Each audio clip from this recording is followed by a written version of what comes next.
right, good morning, everybody. We're going to go ahead and get started. I wanted to wait just a few extra minutes to see if anybody else was going to join our group. I know that there was a big session this morning, and I know we had that 30-minute break, and just I know sometimes it takes a minute to come back and get coffee or whatnot. So yeah, so if we can go ahead and get started. Thank you so much. So as you guys know, this is the breakout session E, Housing and the Built Environment, the Key to Thriving Communities. I am Hannah Curlin. I have been with the City of Charlotte in the Housing and Neighborhood Services Department for the past 3 years. I am the Lead Safe Program Manager, former graduate from UNC Charlotte's Master's in Public Health program, as well as the Health Informatics program, graduated there in 2017. And I would like to also introduce my co-host, Rachel Stark. Rachel, if you want to introduce yourself. Sure thing. So I'm Rachel Stark. I'm a senior urban designer and landscape architect for the City of Charlotte. I'm part of the Urban Design Center, which is within the Planning, Design, and Development Department. We are housed over actually on South, and I don't know if you know Bland Street Station, but we're really convenient and accessible. And once COVID-19 is over, we would love to be able to open up our doors and make this a place where we are co-creating the city with the community. I've been with the city for almost 5 years. Before that, I worked for private firm in South Africa for 3 years. And before that, I was in the city of Raleigh. And then skipping back a few years before then, I graduated from NC State with a master's in landscape architecture, and my undergrad is environmental science. And I'm really excited to see all of you here. And Hannah, I think I'm kicking it over to you next. Is that correct? Yeah. Great. All right. Marcus, if you'll go to the next slide, please. Great. So quick overview of our agenda today. We're going to do some introductions starting off, and then case studies, followed by group work framing for 10 minutes. And then we're going to break out into these brainstorming sessions with people, process, and product. And then we're going to take some time after that to kind of prioritize and combine what we had worked out in those brainstorming sessions, and then afterwards kind of combine that all together and report out. And as you guys know, this afternoon around 2 o'clock, each one of these groups are going to have this combination proposal out, talking about each one of these different sessions are our overarching question. And of course, here we're talking about housing and the built environment, and the implications on health. So if you guys want to introduce yourselves in the chat, what I would love to see is your name, maybe either if you're a student or if you're currently working or whatever you're doing right now, and maybe just a few more things about yourself. If you're here in the Charlotte area or surrounding counties, would love for you guys to kind of connect with each other in the chat at this point. So we'll leave a couple of minutes now for that to happen. All right, wonderful. Thank you guys. Looks like a lot of people within the healthcare field. Wonderful. And also from locals and then also surrounding counties. So this is great. All right, great. Next slide, please. And leave it to you, Rachel, and I'll mute. All right, so to get us started, I'm just going to do a little bit of framing of Mecklenburg County. You all are most likely familiar with the Quality of Life Explorer online, where you can see a lot of different data points, and if not, it's available in the resources for this session. And I just pulled a data set screenshot of age of death in Mecklenburg County. And what you see in dark blue, those are the neighborhood planning areas where the age of death is higher. And then the lighter green blue on the left-hand side of the area is where the age of death, average age of death, is quite a bit lower. And so what you start to see is this pattern around Mecklenburg County, and many of you, especially those of you who are familiar with Mecklenburg County, probably know that term crescent versus wedge. And that southern portion is what's referred to as the wedge, and then the crescent or the arc is the area surrounding it to the north, east, and south, especially in Charlotte. Once you go to the northern part of the county, it starts to get a little bit darker blue, but within 485 especially, it is a lighter color. And so what you'll see is if you're to select those areas, the average age of death in the crescent is 79, and then 67 for the crescent area. So pretty stark difference. And so it's 12 years difference in average age of death. And so as health professionals, I know that for you, it's very important to see, look, what are the factors into this age of death and how do we make it more equitable? You can go to the next slide, Marcus.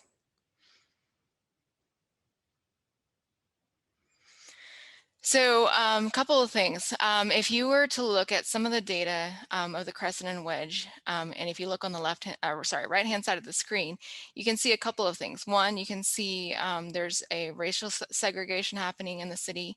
Right now, you have also a income disparity that's happening in the city that really reflects that age of death and crescent wedge pattern very well.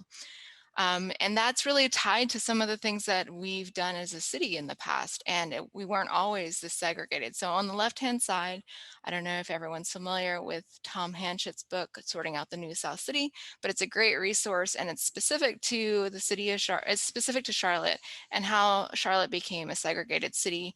It points back to the fact that after the Civil War, pre-Civil War and after the Civil War, just those first few decades after the Civil War, Charlotte was not a segregated city. You had people of different classes, people of different races, all intermingled, and that's what those different dots are reflected there on the left-hand side. And that image is from census data from 1875. Well, around the late 1800s, there was a populist party that won a state seat in North Carolina. That upset a lot of folks, the ruling class, if you will, the wealthy in the community, and those who own newspapers, etc. And there was a huge drive, a white supremacy drive, to really start to drive a wedge between those who are poor, white versus black. And there's just a lot of terrible articles if you were to go back in the papers and see that. And again, you can check out this book to read more about it. But what really solidified that segregation happening through that drive in the early 1900s is that there are a bunch of federal policies that really iron things out. So in 1935, basically between the 1920s and the 1940s, there were across the country, cities were coming up with these homeowner loan corporation maps so that they could get federal dollars to support home ownership. So FHA you might be familiar with if you've ever gone to buy a house, but those loans were the first time that was intended to make home ownership more accessible. So instead of having to have the money outright to buy a property, you could get a loan from banks, and you only had to have 20% down payment to get that access. So that was what FHA was set up to do. However, the way it was applied were a couple of things. One is that they had these maps set up. These they're typically called redlining maps these days. And there is a great resource on the University of Richmond website. So if you want to see what other cities' redlining maps look like, you can check that out. Some of these resources, again, are in the resource tab. But what you see in this map right here are areas that are highlighted in red. And typically, if you were to dig into the data, and again, University of Richmond has a list of why these are classified as being the hazardous areas. And for example, if you look right to the northeast side of Charlotte, there's a red area, which is now Optimus Park and then what's called NODA now. And that area was really mostly industrial. That's where the rail lines were. There was a lot of factories along that area. So it's industrial classification, and the fact that people live there near the factories set up by the factory workers. They basically set up these villages where it was very nuclear. And in the end, it ripped off a lot of people who were working at these factories. But then if you look at the north side, there's also a red area, and that wasn't because it was an industrial area. That area that's marked in red was defined as hazardous because using all those racial segregation tools of the early 1900s, they said this area has a predominance of Black owners and Black residents and Black owned businesses, which they said, well, this is an area that people won't want to invest in, so don't lend money to this area, to people trying to move into this area. And on top of that, in addition to the mapping piece, there was a whole racial segregation of if you're white, and there's different kinds of whites in these maps, like Italian versus Irish, English, etc. Asians are in there, those who are indigenous, those who are Black. They classified everybody and said, based on your race, your color of skin, your ethnicity, that is how they would define if you were eligible for a loan or not through the FHA. So obviously very racist, very segregated in how it was set up. And then the area in green is Myers Park. And that was classified as the best area because it was an area where it's predominantly white, very wealthy, and also they didn't have very many mixed uses. So something that some people are a little bit surprised at is the Elizabeth area and even close to Dilworth, that area was set aside as being yellow.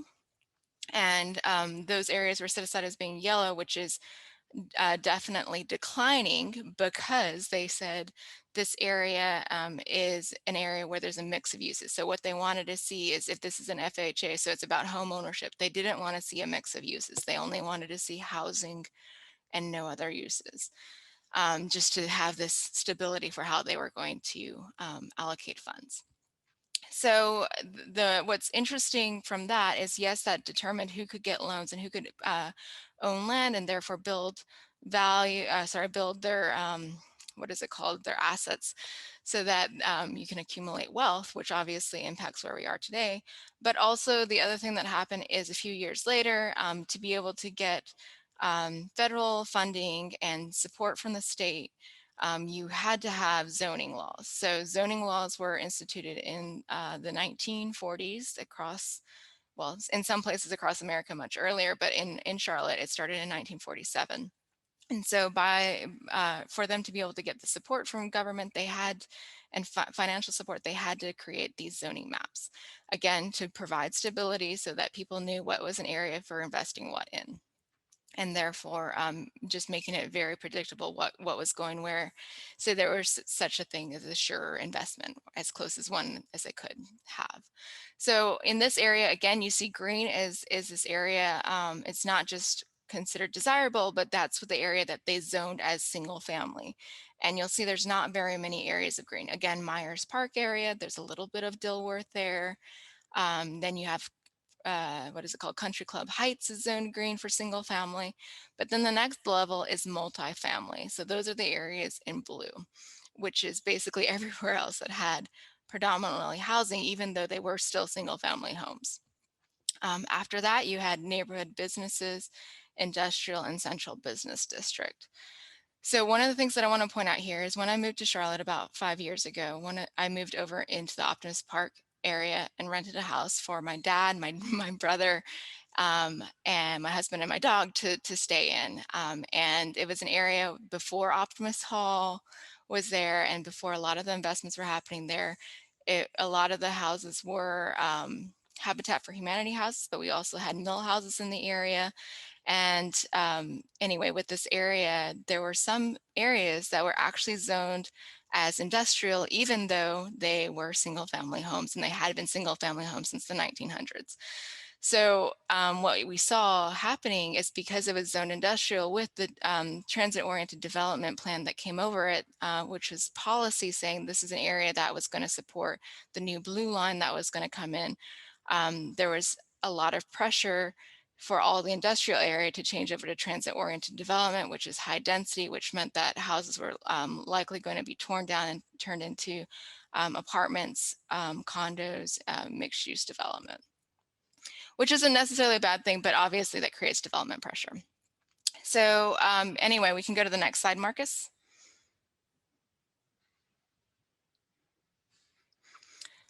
The last point I wanted to make with what we know is health impacts. So looking at, thinking again about the segregation that we see in Charlotte today, in the tops, sorry, on the left-hand side, for our left-hand side, you have the vulnerability to displacement. Obviously, gentrification is a big conversation. On one hand, people need and deserve new investments in an area, but nobody wants forcible displacement, whether that's because your rent is going up too high, or because you can't afford to own your house because taxes are going up, or you want to go from being a renter to an owner and the properties are too expensive, which I think is everywhere in Charlotte right now. So with that point, there's a couple of other maps here. We have environmental justice score. Again, blue is where it's going really well, and you can see predominantly on the east side and south side, it's pretty good. Going on to the west side and along the corridors like Independence, it's not as great. You don't have as many trees, for instance. And all of this information and what feeds into this information is in the Charlotte Future 2040 plan. So I recommend checking this out if you want to dig into the data a little bit more. You can also see access to housing opportunity. And so that's thinking about the diversity of housing, the ability to stay in your neighborhood, especially if you want to age in place. For example, when you're single, just out of school, you want something different than when you're a young professional, when you're married and have a dog, and then you want something different when you start a family, and then your family moves out and you want yet a different place to live in as you're retiring. And it might not be an entirely different place, and you might have some great connections in your neighborhood. So how do you maintain some of those social ties without having to move out of the county, for instance? Access to employment opportunity is on there. You can see obviously Uptown and the airport and the university area are big employment hubs. And then access to let's see, residential amenities, I believe is that says, but it's goods and services. So thinking about where grocery stores are, obviously that factors into health, access to health care, so pharmacy, hospitals, clinics, etc. What that's starting to look like. Marcus, you can go to the next slide.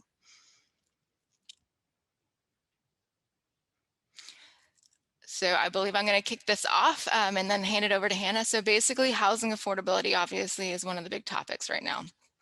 One of the goals is that people should be spending no more than 30% of their income on housing and utilities for their house. I'm very lucky in that I am under 30%, but my father, who's a senior and he's on Social Security, he's spending more like 50% of his income, maybe 60% on housing. So the whole point of that is that you want to have money for other things, whether that's transportation, getting around town, whether that's savings, whether that's medical bills, whether that's helping a child out, going into school, whatever it is. Throughout your lifetime, the best practice or rule of thumb is 30% of income. And Hannah's going to talk about the median income and the role that plays in affordable housing. Basically, that's looking at the median income of the whole area of Charlotte.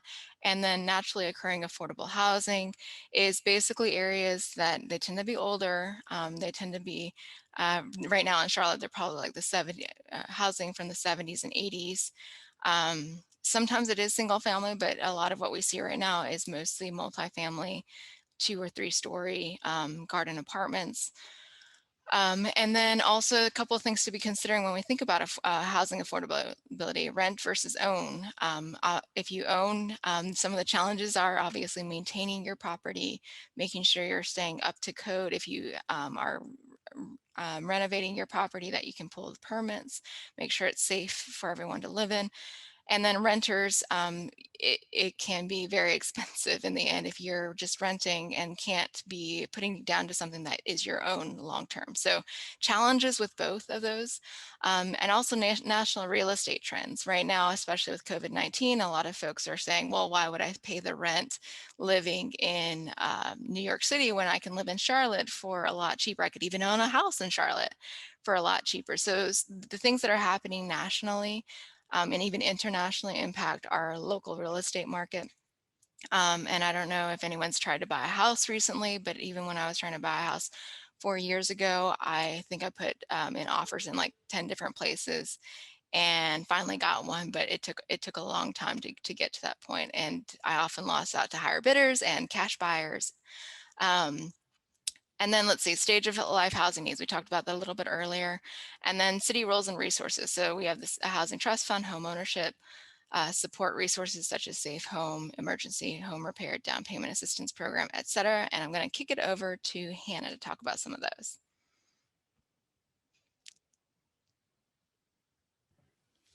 Wow, thank you so much, Rachel. Okay, yeah, so and as we're seeing kind of coming back to those the national real estate trends, we are seeing elderly people, people in their late 50s, 60s, 70s that are not selling their homes, not downsizing, but actually remodeling and repairing their homes. And so they're staying in 3-bedroom, 4-bedroom, 5-bedroom homes because it is not economically possible right now for them to sell their homes and find something smaller that is affordable for them.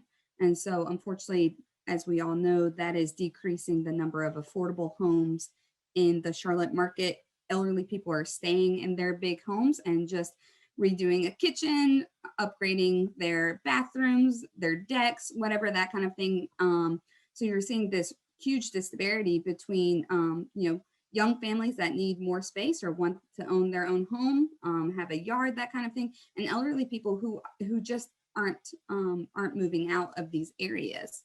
And so as of right now, within the Charlotte market, we're just seeing a huge gap of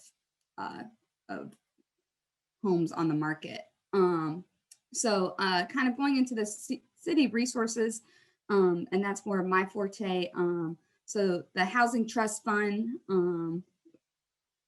we've got numerous corporations that have donated money into the trust fund, along with matching from the city, and so making those dollars available for various different projects. And then the ownership support resources. So we've got the Charlotte housing program, where it's a down payment assistance program, the safe home repair program, and then emergency home repair, and some other ones that I'll talk about more in detail with the next slide, please, Marcus. All right, great. All right, so quickly coming back to AMI. So these income limits are set by HUD every year. So come July, HUD will push a new matrix out to us, and it will kind of show this combination of, how many people are living in the home, and what your income is, and set that area median income limit. A lot of our housing programs have income limits as far as whether you would qualify or not. So for example, our safe home repair program is 60% area median income or less. And just for example, a family of 4, 60% AMI is $50,100. And what we've seen, for at least the past 3 years that I've been here, and I'm sure the trend has been the same, is that those income limits keep moving up. So a lot of people's, salaries or wages stay the same. So more people are actually now qualifying for these programs, because they're not seeing an increase in wages. But for the area continues to gain more and more wealthy people. Those AMIs tend to move upwards. So 80% AMI, which is what my program, the Let's Save program is, and that's a HUD-based program, and they set it at 80%. And so here in the Charlotte area is $66,800 for a family of four, as just an example. So the HUD sets these income limits that determine eligibility for assisted housing programs. So anything from like Section 8, the Housing Authority, Housing Choice Voucher, Section 202 for housing of the elderly, those types of things. And they use the median family income estimates and fair market rent for each of these metropolitan areas. So this particular matrix is obviously just going to be for Charlotte. Phoenix is going to look different. Atlanta will also look different, per the area of the country. Nearly 17 million US households pay half or more of their income on a place to live. That means nearly 1 in 7 families are denied that stability of a safe, decent, and affordable house. At the most basic level, what makes a home affordable comes down to, just basic math. So pretty much, taking your monthly rent or mortgage minus your take-home pay. And so you should be able to afford for those extra things. As we know, especially within the elderly, people who are housing insecure are having to choose between paying for prescriptions, paying for food, those types of things. Unfortunately, the city of Charlotte needs an additional 24,000 units of affordable housing to meet the current need, which we know is just continuing up, which means more than 55,000 Charlotteans don't currently have an affordable place to live. That's 3/4 of the Panther Stadium. So one of the resources that we've pushed out is the Housing Charlotte Framework.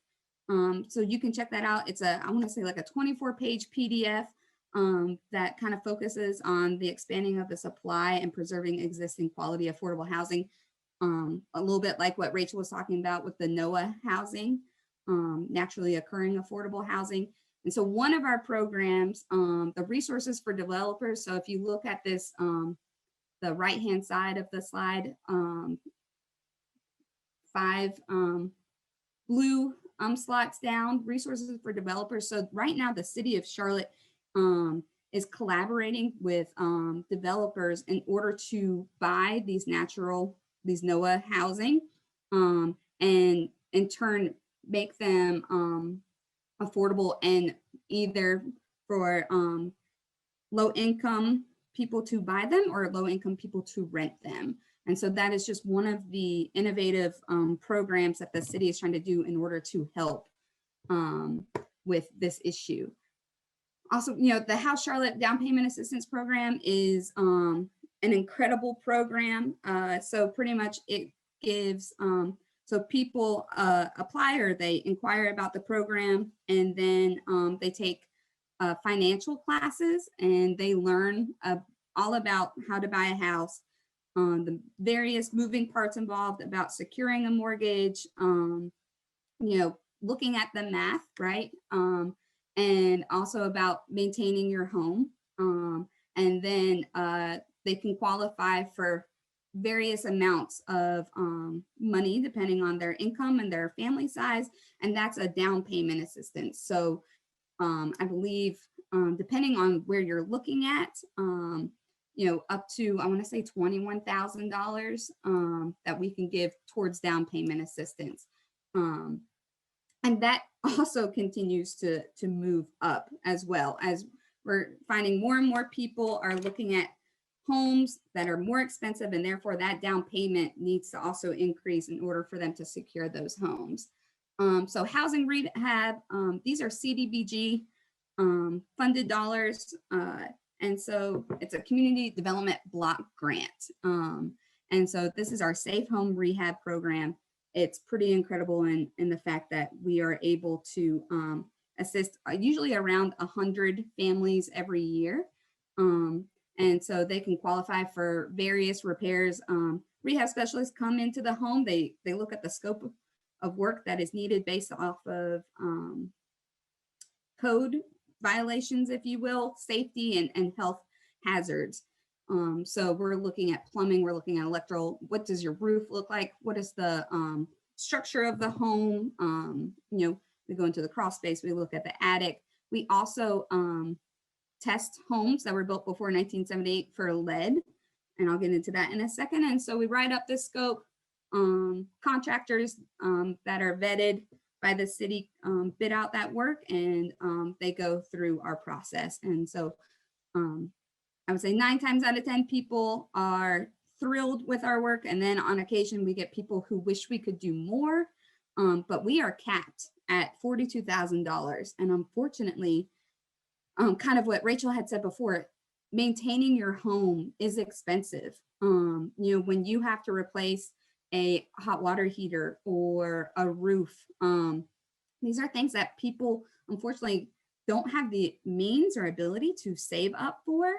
And in some cases, like the emergency repair program, we're able to assist with these kind of very direct urgent needs. Your heat goes out, you've got a major plumbing issue, you can call us. We will inspect it, send somebody out and get it done real quick, which is another great program that we have. But, you know, unfortunately, if you've got somebody who's been in their home for 30 plus years, they're on a fixed income, disability, that kind of thing, a lot of times these things add up, and either they're able to be helped with us or some of our partners, like Habitat for Humanity. Blue Ridge Community Action does weatherization, so they're able to help with roof and window repair, that type of thing, or our rehab program. But if not, then a lot of times people get pushed out because they can't afford these repairs, or they live in really unsafe homes. And so that's where you kind of see this turnover where people are being displaced because their homes are in such a great state of disrepair that they just kind of, unfortunately, or they get, you know, families will inherit these homes and kind of inherit all these problems as well. So it's one of those things that we're actively trying to help and keep people in their homes. So my program, the Lead Safe program, is a HUD funded program. We inspect homes that were built before 1978. So if you can imagine, if your home was built in the 1920s, 30s, 40s, like the likelihood or incidence of you having lead-based paint obviously increases the older the home is. And so we have a number of older homes here in Charlotte that do test positive for lead-based paint. And if there are children under the age of 6 that reside or visit there frequently, then you can qualify for this program. And so we mitigate those hazards, trying to decrease the number of children exposed, pregnant women exposed, or God forbid, even poisoned by lead-based paint. So that is a grant that we've received from HUD for about the past 20 years. Also to keep people in their homes and keep them safe. Every single one of the homes that we use our dollars with, whether it's the safe home, lead safe program, and also we have this targeted program, which goes into 2 neighborhoods that are determined by the city council as areas of great need that we want to keep the current residents in.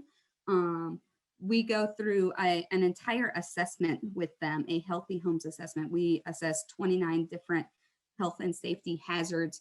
And if we have the funds, we address them with those dollars. And if we don't, then we provide the education and resources for those homeowners and even landlords to say, hey, you know, we noticed you've got chemicals that are not locked up in these cabinets, or even something like plugins. I know a lot of you guys are in the healthcare field, and the Glade plugins, air fresheners, that kind of stuff are actually respiratory. My brain. So anyways, but they can trigger asthma episodes, or you know, can obviously hurt people's, breathing issues, make it worse. Quality of indoor air quality is a major issue that we are trying to address as well at this point. All right, long-winded. Marcus, if you will continue on to the next slide, please. Great. All right, so aging in place initiatives. So this has been a big focus for the City of Charlotte's Housing Department, is to help elderly residents stay in their homes. So whether it's the Safe Home Program or this Aging in Place program that we also have to help people, age gracefully, safely in their home. So we're also looking at doing repairs such as widening doorways, right? We are looking at maybe making a half bath on the first floor, a full bath, so that grandma can doesn't have to go all the way upstairs to take a shower or that kind of thing. Kind of looking at it from what their current needs are, anticipated needs are going to be, and making those accommodations, temporary ramps, making sure that the front stoop, that the brick steps, these types of things are in good condition, that there's a sturdy railing that people can carry, that if there are entryway rugs and trip hazards, anything like that, we are looking at it with that kind of scope or lens on, so that we can make these areas safer, and so that people don't trip, fall, end up in the ER, end up in nursing assistance kind of situation, and therefore get pushed out of their homes. We want to make sure that they stay safe. So between these programs, and then also, as you guys might be aware of, the county has the elderly and disabled tax exemption type of program. So as long as their income doesn't exceed 150% of the income eligibility limit, then we can kind of hopefully alleviate areas where they would be either financially strapped or be placed in a hazardous condition, that they would be either forced out of their home or worse. So the city has lots of these programs. We are also currently looking at expanding these programs as well. We're looking at doing more work with asthma, children who have asthma. As you guys may know, North Carolina has some of the highest rates of pediatric asthma cases, especially with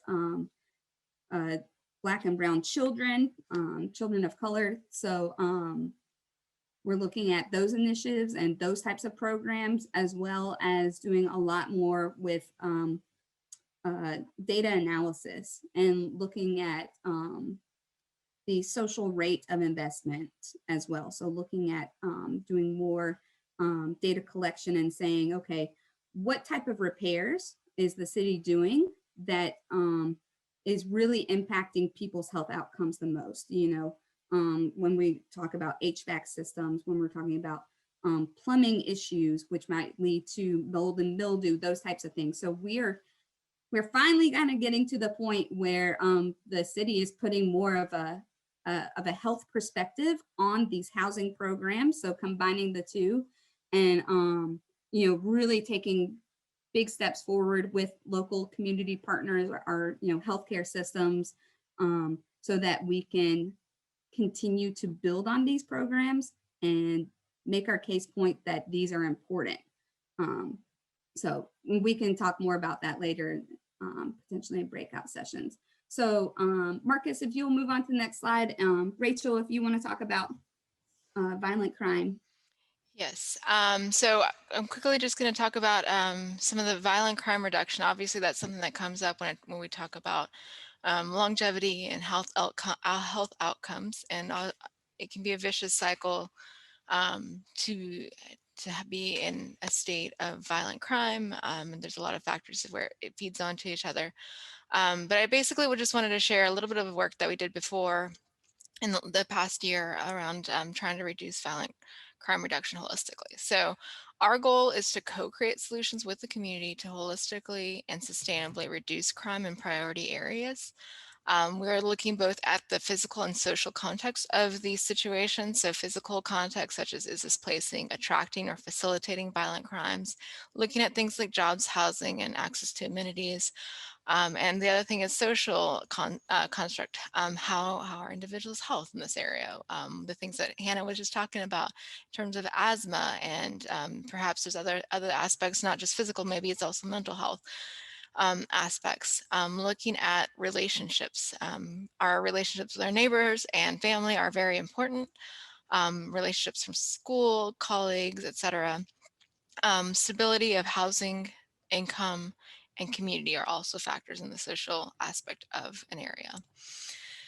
City roles and resources, obviously we have the police, we have the emergency call center, we have code enforcement, zoning, land use, which these sort of things feed into the physical aspect, coordination with NCDOT, city maintained streets, we have public transit, neighborhood services, placemaking, commercial development, public utilities, economic development, small businesses support, etc. And these are all tools and things that the city does that feeds into either addressing the physical aspect and or social aspect of the area. Obviously, we need the county at the table because you all are doing really important work around the social aspect. More work and know it better than we do here at the city, when a lot of our focus in most of the departments are on the physical aspects. So other partners, obviously working with you all, but also Parks and Rec is an important piece. Also working with private owners, whether that's property managers or just privately owned properties that need maintenance, etc. Marcus, if you could go to the next slide. So we recently did a project on Sugar Creek and I-85. We have a sprint report that we can make accessible if you haven't seen it yet. But basically it's using a public health lens to look at the Sugar Creek and I-85 interchange, which is an area that's experienced high violent crime rates.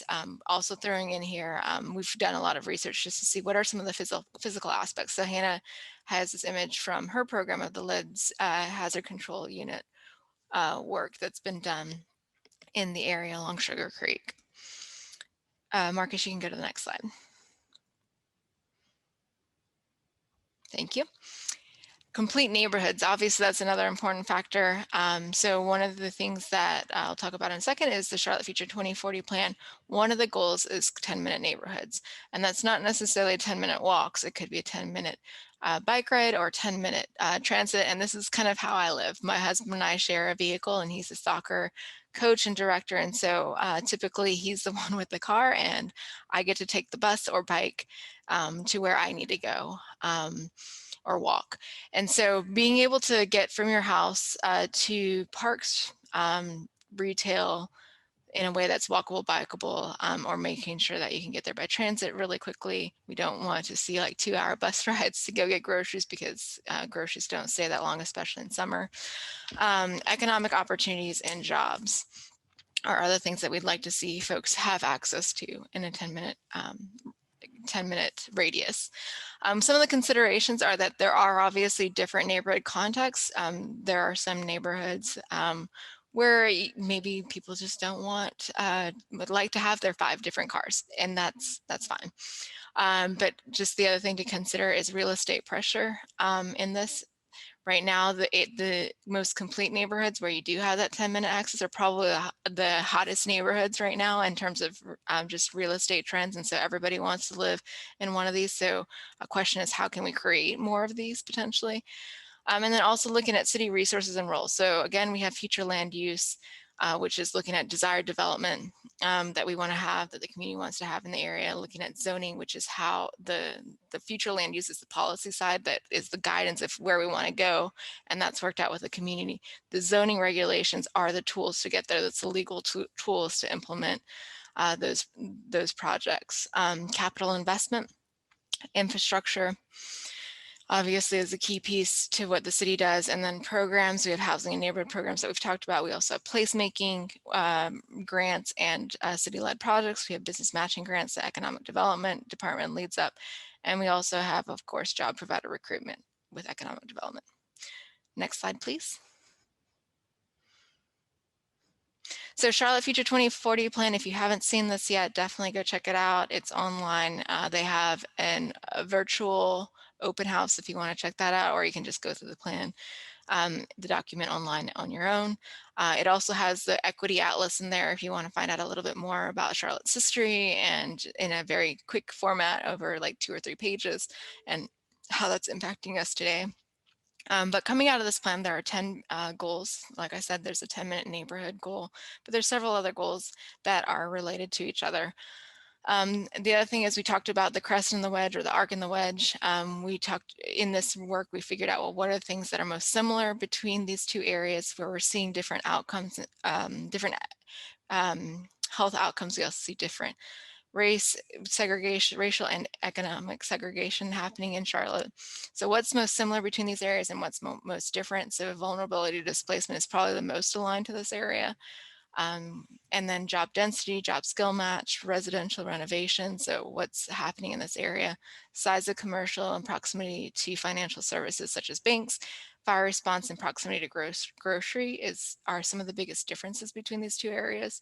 But similarities are street connectivity, proximity to transit, sidewalk availability, and proximity to outdoor recreation. Where you do see those categories being different is more towards the center of Charlotte versus the outer edge of Charlotte. So as you go towards the outer edge of Charlotte, you might have less sidewalk availability. I can go to the next slide. Thank you. All right, last thing I'm going to cover is just an example of some of the work we've done. So we've talked about affordable housing. But part of it is just supply demand, right? So Hannah was talking about, we have a shortage of, I believe you said 55,000 people don't have an affordable place to live. We need 24,000 more units. That's a lot. And obviously this is a city that also values its trees. It's a city that has a lot of creeks. So that's potential flooding areas to be considering where we place housing. So we're trying to be creative and figuring out, well, how can we get this in a way that's not just a lot more apartments? Obviously, we're going to need a lot more apartments and condos and those higher density multifamily housing. But there's ways to get it into the neighborhoods as well. And some of that is duplexes and triplexes or quadplexes, and those are very common. Those were very common, especially in the early 1900s. And if you go to Wesley Heights or Elizabeth, or even in some cases on the edges of, or in Dilworth, you'll see some of these houses that are actually 2, 3, 4 units close to Uptown area, because that's when the area was built up. But even in Myers Park, you'll find these things called accessory dwelling units. It's basically, some people call them granny flats or in-law suites. But back in the day, they were allowed to be built for domestic workers. Those were the only times that you were allowed to build a second dwelling unit within your property. Obviously very classist, very racist as well.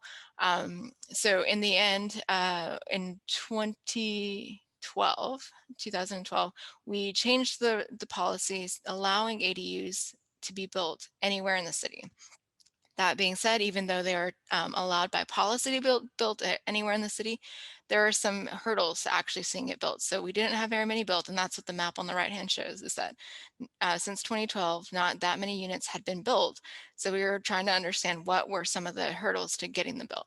And it turns out there were several barriers. One is there are some regulatory barriers, such as a 15-foot rear yard setback, that made it hard for some people to be able to build it.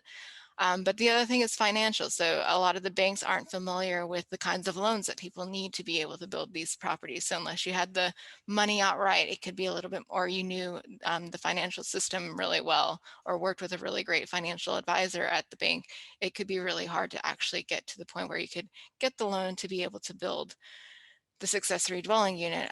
We also had barriers such as HOAs. HOAs typically do not allow for any kind of more than one family per lot within most HOAs. So anyway, I also wanted to show on the left-hand side, you can see the areas in pink in Charlotte. So 84% of our land in Charlotte is zoned for single family homes. So if that's what we're allowing, we don't only have a little bit of land left aside from that for all the commercial, for all the multifamily dwelling units, etc. So that's a pretty, where we have like the most availability on single family property. But if we don't have the tools and the allowance to be able to build things like townhomes, duplexes, triplexes, and accessory dwelling units, it's going to be hard to fit in those needed units.